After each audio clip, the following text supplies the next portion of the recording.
छत्तीसगडच्या जंगलामध्ये माओवाद्यांनी अत्यंत भ्याड असा सुरक्षा दलांवर हल्ला केला। या भ्याड हल्ल्यात 22 जवान आपले शहीद झाले, त्यांना वीरमरण आलं।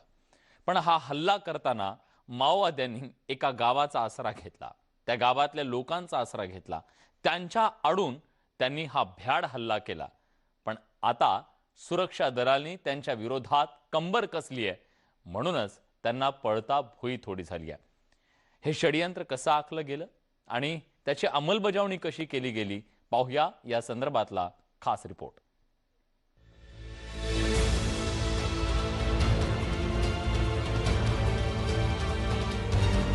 400 माओवाद्यांच्या हल्ल्याचा यू ट्रॅप।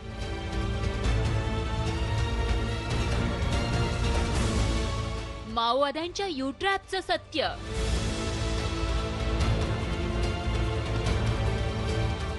हल्ल्यामागचे 2 मास्टरमाइंड कोण?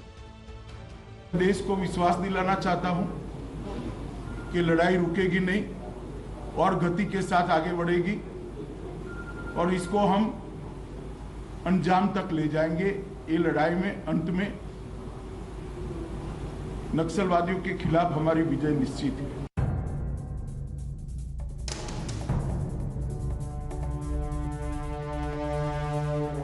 एप्रिलला छत्तीसगडच्या बिजापूरमधील टेकलगुडा गावात माओवाद्यांनी सापळा रचून भ्याड हल्ला केला होता। माओवाद्यांनी केलेल्या या भीषण हल्ल्यात 22 सुरक्षा जवान शहीद झाले। गृहमंत्री अमित शहा यांनी जगदलपूरमध्ये जाऊन शहीद जवानांना श्रद्धांजली वाहिली। शहीद जवानांच्या कुटुंबावर शोककळा पसरली आहे।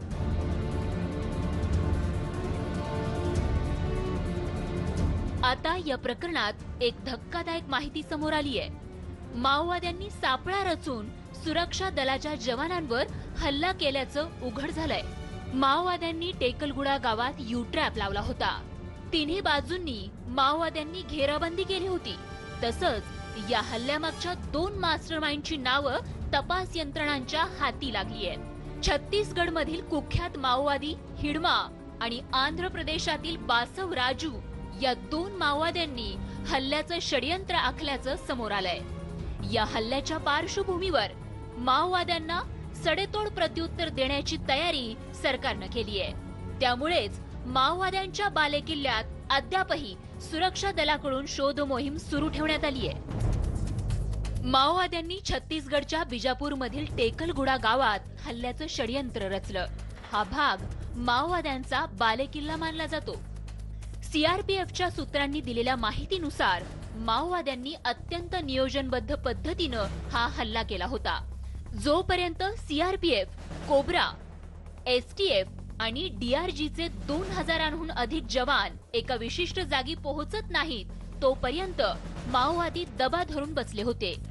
सुरक्षा दलांच्या जवानांवर टेकलागुडा गावाजवळ हल्ला करण्यात आला। माओवाद्यांनी अचानक 3ही बाजूंनी हल्ला चढवला। खरं तर सुरक्षा दलाचे जवान माओवादी कमांडर माडवी हिडमाचा शोध घेऊन मागे परतत होते। माओवाद्यांना सुरक्षा दलाच्या या शोध मोहिमेची कुणकुण लागली होती। त्यांनी डोंगराळ भागातील टेकलगुडा गावालगत यू ट्रॅप लावला होता। अचानक हमारे ऊपर घर लगाया वो लोग। एक इस बाएं साइड है पहाड़, एक बाएं साइड है पहाड़। पहाड़ को बीचों बीच आ रहे थे, वहीं पे एनकाउंटर हुआ।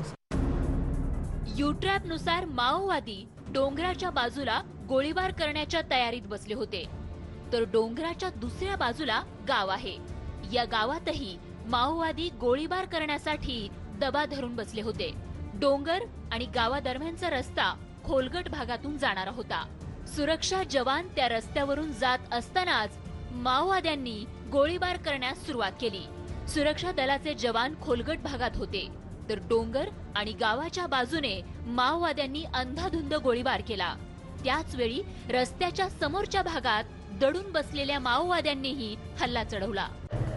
छत्तीसगडच्या टेकलगुडा गावच्या एका बाजूला डोंगर आहे, तर उरलेल्या 3ही बाजूंना जंगल असल्यामुळेच टेकलगुडा गावालगत माओवाद्यांनी हल्ल्याचा कट आखल्याचं बोललं जातंय।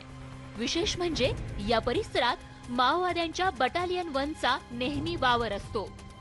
माडवी हिडमा हा या बटालियनचा म्होरक्या आहे।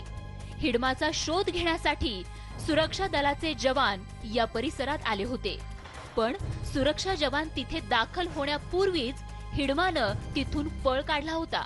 सोबतच त्यानंच हा हल्ल्याचा यू-ट्रॅप लावल्याचं बोललं जातंय. सगळ्यात महत्त्वाचं म्हणजे माओवाद्यांचा हा हल्ला जो होता अत्यंत नियोजनबद्ध पद्धतीने होता आणि या ठिकाणी माओवाद्यांनी यू पद्धतीचं अँबुश होतं, ज्यामध्ये तिन्ही बाजूनं माओवादी असतात आणि एका बाजूनं जवान असतात आणि माओवाद्यांच्या या अँबुशमध्ये जवान फसले होते. महत्त्वाचा मुद्दा म्हणजे हिडमा हा जो जहाल माओवादी कमांडर आहे त्याला घेरण्यासाठी हे जवान निघाले होते आणि हे जवान त्याच्या सापड्यात अडकले. माओवाद्यांनी केलेल्या गोळीबाराला प्रत्युत्तर देण्यासाठी सुरक्षा दलाच्या जवानांनी गोळीबार केला. मात्र गावात लोक राहत असल्यामुळे त्यांनी गावाच्या दिशेनं प्रत्युत्तरादाखल गोळीबार केला नाही. सुरक्षा दलाचे जवान जखमी सहकाऱ्यांना घेऊन गावात दाखल झाले खरे, मात्र गावात आधीपासूनच सशस्त्र माओवादी दबा धरून बसले होते. माओवाद्यांनी हल्ला करण्यापूर्वीच गाव रिकामं केलं होतं, मात्र सुरक्षा दलाच्या जवानांना त्याची खबर नव्हती. सुरक्षा दलाचे जवान गावात पोहोचताच दडून बसलेल्या माओवाद्यांनी जवानांवर बेछूट गोळीबार केला. सुरक्षा दल आणि माओवाद्यांमध्ये जवळपास 6 तास चकमक झाली.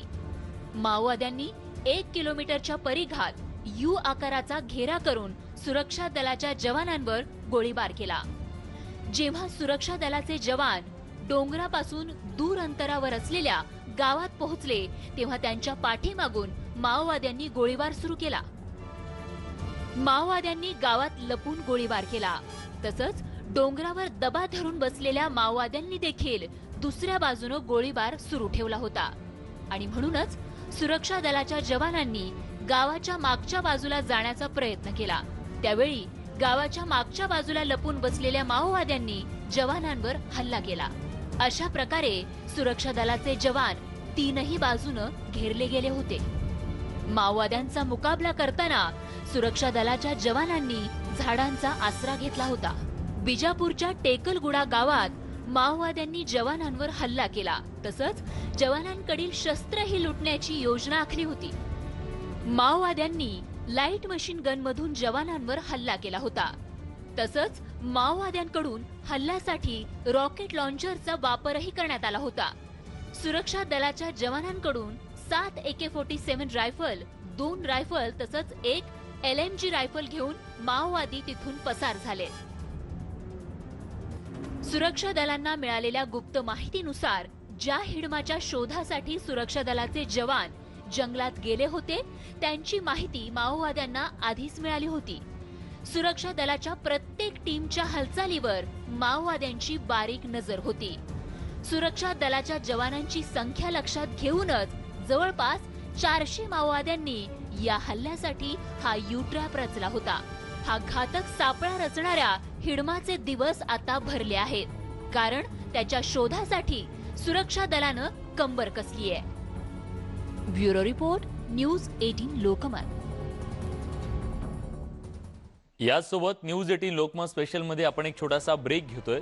ब्रेक नंतर या संदर्भातल्या आणखी काही गोष्टी जाणून घेऊयात. कुठे जाऊ नका, पहा फक्त न्यूज 18 लोकमत.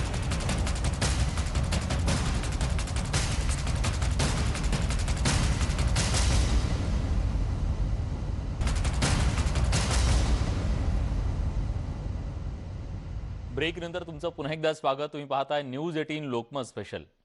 छत्तीसगडच्या बिजापूरमध्ये जो माओवाद्याने हल्ला केला, तो हल्ला ज्यांनी केला त्यांचं षडयंत्र आता उघडकीस आलंय आणि त्या दोघांची नावं सुद्धा समोर आली आहेत. सुरक्षा यंत्रणांनी आता त्यांना घेरण्याची तयारी सुरू केली आहे.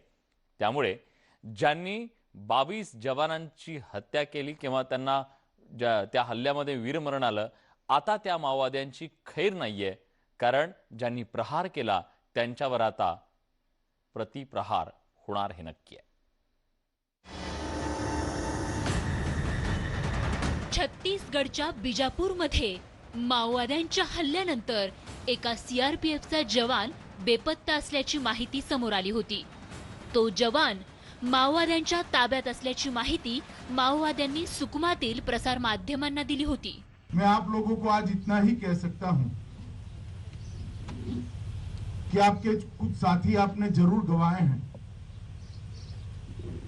मगर आप भारत सरकार पर, छत्तीसगढ़ सरकार पर भरोसा रखना, आपके साथियों का बलिदान व्यर्थ नहीं जाएगा।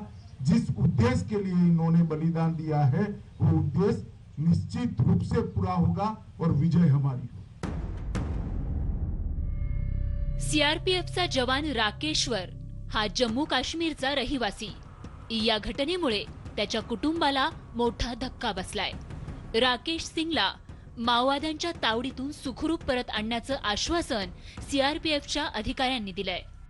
मेरे को ये खबर आई है, फोन आया था सिस्टर के कॉल पे, फोन पे उन्होंने बोला है कि they are alive, they are captured by Naxalites. तो उनको वो कुछ अपनी डिमांड्स रख रहे हैं, तो आप अपने लोकल गवर्नमेंट से, जम्मू की लोकल गवर्नमेंट से रिक्वेस्ट कीजिए कि आप छत्तीसगढ़ लोकल गवर्नमेंट से टॉक कीजिए कि उनकी क्या डिमांड्स हैं, उनकी डिमांड्स पूरी की जाए और हमारे जीजू जी राकेश्वर सिंह जी को वापस कर लाया जाए। बिजापूरमध्ये झालेल्या चकमकीत जवान राकेश्वर सिंग हे सहभागी झाले होते।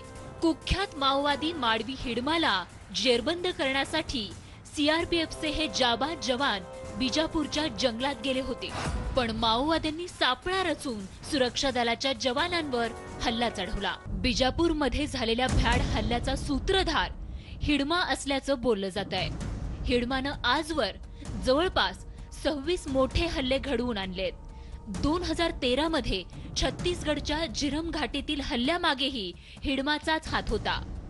सुरक्षा दलानं दिलेल्या माहितीनुसार हिडमा हा बस्तरमधील कुख्यात माओवादी बनलाय। 250 सशस्त्र माओवादी आणि महिलांचा त्याच्या टोळीत समावेश आहे।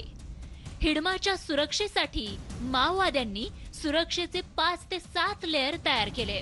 1 किलोमीटर दूरपर्यंत त्याच्या सुरक्षेचा घेरा पसरलेला असतो। छत्तीसगड आणि आंध्र प्रदेशच्या सीमेवरील शेकडो गावांमध्ये हिडमाची दहशत आहे।